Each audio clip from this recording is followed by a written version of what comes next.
He'd scored over Reed, but the pass from O'Shea is straight to Fatawu, who spotted the goalkeeper off his line. He's retreating, Walton. Fatawu!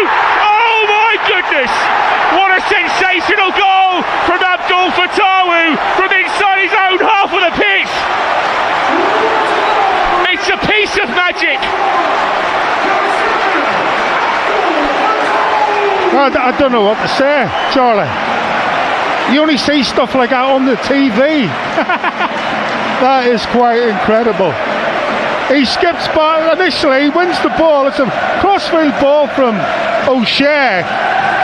Just goes straight to Fatawu.